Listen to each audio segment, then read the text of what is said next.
समाचार सुना, भले उसका आपका कोई उसमें रिश्तेदार नहीं था, लेकिन अंदर में तो होगा ना, बेचारे देखो इतने लोग ऐसे मारे गए, हम्म, इतने बेकसूर लोग ऐसे मारे गए, तो दुख होता है। तो बाबा कहते ऐसा दुख भी नहीं करो, और ये भी इंक्वायरी नहीं करो कि कितने मरे, क्या हुआ, कैसे मरे, क्या वो भी हो गया हो गया।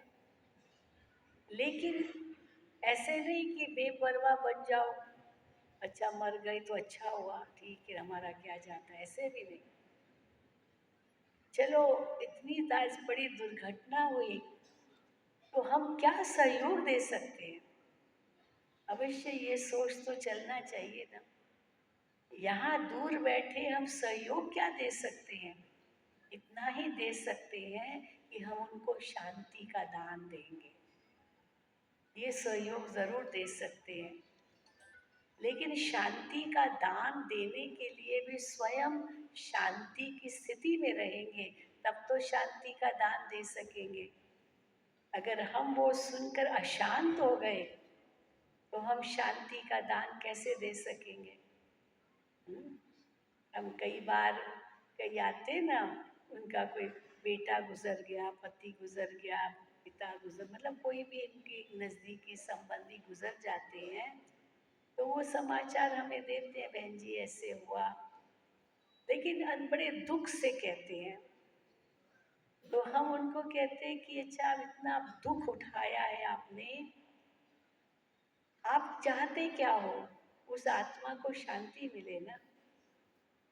आपका उनसे बहुत प्यार था, अब वो तो चला गया संसार से, वापस तो आएगा नहीं, पर आपका बहुत प्यार था, आप उसको भूल नहीं सकते हो और याद करके दुखी होते हो, ये तो आप सही नहीं करते हो। क्योंकि अगर सच्चा प्यार है तो आप क्या चाहेंगे कि वो आत्मा जहाँ भी गई वो शांति में रहे, वो खुश रहे, यही आप चाहेंगे ना। तो अगर वो शांति में रहे, वो खुश रहे, उनको कोई दुख न हो जहाँ भी वो आत्मा गई, तो उसके लिए क्या करना पड़ेगा, आपको दुखी होना पड़ेगा। क्योंकि आप जो दुखी होंगे तो वो दुख उस तक पहुँचेगा, जरूर पहुँचेगा। और आप नहीं चाहते हो कि वो आत्मा दुखी हो, तो फिर आपको भी दुखी होकर के उसको याद नहीं करना है, लेकिन स्वयं शांति की स्थिति में रहकर उसको शांति का दान देना है। क्योंकि आप जो याद करेंगे, जो सोचेंगे, वो उस तक पहुँचेगा। तो आप क्या पहुँचाना चाहते हो, आप यही पहुँचाना चाहते हो ना कि वो सुखी रहे, शांति में रहे, खुश रहे, और कुछ कर भी तो नहीं सकते हो आप। तो ये सकाश उसको दे सकते हो, और फिर सकाश दे करके फिर न्यारे भी हो सकते हो। क्योंकि अगर बहुत याद करते रहेंगे तो खुद भी दुखी और उस आत्मा को भी दुखी करेंगे। क्योंकि मन पहुंचता है, मन तो बहुत जल्दी पहुंचता है, तन पहुंचे ना पहुंचे, मन तो पहुंचता ही है। एक सेकंड में आपने जो सोचा वो तुरंत दूसरे तक पहुंच जाता है। ये भी एक योग है इंसान का, और उस हिसाब से हर एक व्यक्ति योगी है, क्योंकि मन कहीं ना कहीं जाता ही रहता है। तो बाबा कहते हैं भूल जाओ, परंतु साथ में ये भी बाबा कहते हैं उनको सकाश दो। सकाश दो माना न्यारा प्यारा होकर के उस आत्मा को शांति का दान दो। और वास्तव में उसी को कहते हैं लाइट हाउस की स्थिति। लाइट हाउस क्या करता है, वो रास्ता बताता है, जहाजों को रास्ता बताता है, और खुद थोड़ी ऊंचे स्थान पर होता है। क्योंकि ऊंचे स्थान पर होगा तो वहाँ से उसको जहाज़ों को लाइट दिखाना सहज हो जाता है। अगर नीचे होगा तो वो जहाज इतना लाइट देख नहीं सकेंगे, क्योंकि यहाँ पर पहाड़ है, यहाँ पर ज़मीन है, या ये है, या बहुत तूफान या जो कुछ भी है, अब यहाँ मत आओ, तो जहाजों को रास्ता बताएगा कि वो उस तरफ जाओ, यहाँ मत आओ, या यहाँ आओ, उसका भी रास्ता बताएगा। तो ये लाइट हाउस का काम होता है, प्रकाश स्तंभ का काम होता है। कई देशों में आप देखते हैं, कई ऐसे जहाँ समुद्र के किनारे शहर है, वहाँ भी लाइट हाउस जरूर होता है, प्रकाश स्तंभ होता है। पर वो प्रकाश स्तंभ प्रकाश खुद कहाँ से लाता है? उसको बिजली मिलती है, लाइट मिलती है। उस बिजली के आधार से उसके अंदर वो प्रकाश जलता है, और वो प्रकाश फिर चारों ओर दिखाता है जहाजों को। तो वो प्रकाश लाता कहाँ है? वो तो पावर हाउस से आता है ना प्रकाश, ऐसे थोड़ी उसके अंदर प्रकाश है। तो बाबा कहते हैं तुमको लाइट हाउस बन करके प्रकाश देनी है।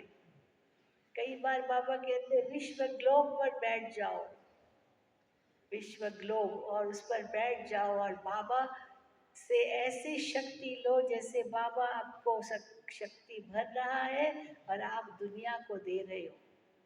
आपका मन उसी में व्यस्त हो जाए। फिर बीच में अगर मन कहीं भाग गया, कहीं ऐसे ही चला गया व्यर्थ की बातों में, ये भूत की बातों में या भविष्य की बातों में या कोई भी बात में जिसकी जरूरत नहीं है वर्तमान समय, उसको ब्रेक लगाओ। ब्रेक लगाना होता है, एक जैसे गाड़ी में ब्रेक होती है ना, तो ब्रेक बहुत जरूरी है।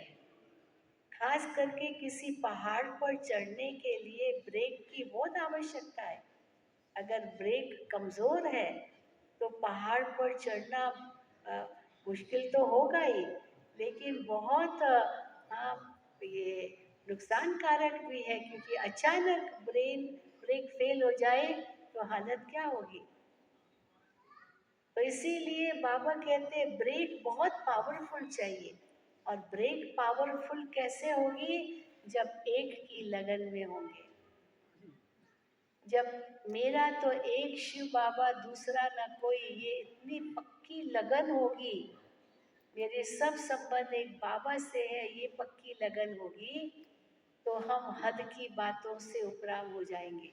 वो लाइट हाउस ऊपर होता है, किसी ऊंची चोटी पर होता है, और फिर सारे विश्व को प्रकाश माना चारों ओर प्रकाश देता है। तो हमारी भी स्थिति अगर ऊंची होगी और वाहियात बातों में मन नहीं गया होगा, तब हम दूसरों को भी प्रकाश दे सकेंगे। तो उसके लिए क्या करना होगा? हमको ऊंची स्थिति पर रहना होगा। और ऊंची स्थिति पर रहना माना न्यारा और प्यारा, सारी दुनिया से न्यारा और सबका प्यारा। ये दोनों कैसे संभव हो? दुनिया से न्यारा और सबका प्यारा। न्यारा होकर प्यारा बनना है, प्यारा होकर न्यारा नहीं बनना है। एक होता है प्यारा बनकर न्यारा होना, पहले बहुत प्यार था और अचानक न्यारे हो गए, हाँ बात ही नहीं करनी है उनसे, अचानक न्यारे हो गए।